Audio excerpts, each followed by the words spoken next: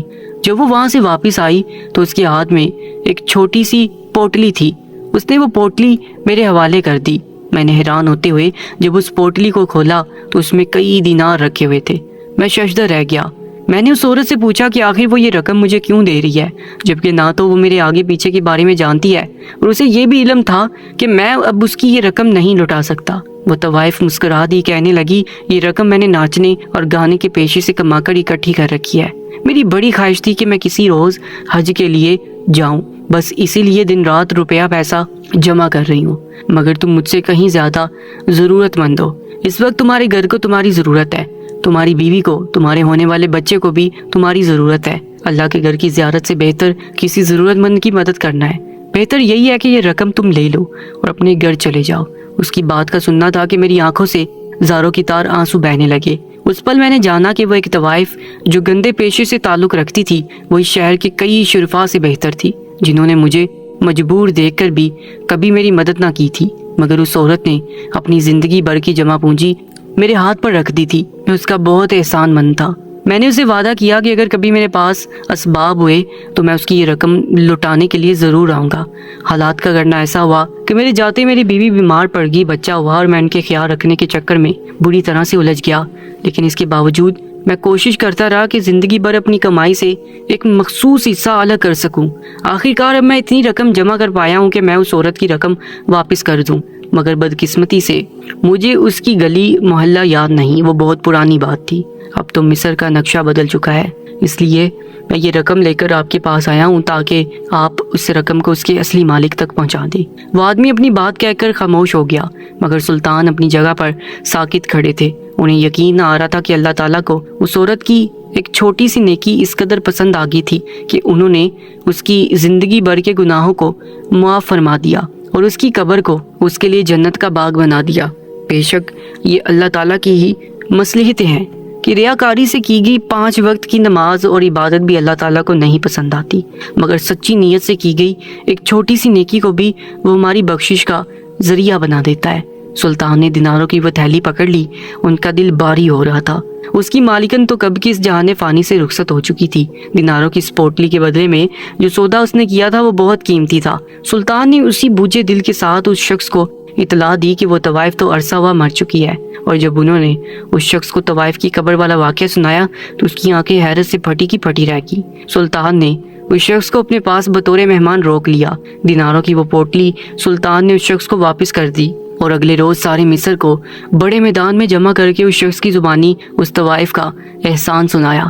لوگوں میں جو بے یقینی پھیل رہی تھی وہ ختم ہو گئی، اور انہوں نے جان لیا کہ اللہ تعالیٰ چھوٹی سے چھوٹی نیکی کو بھی رائیگاہ نہیں جانے دیتا۔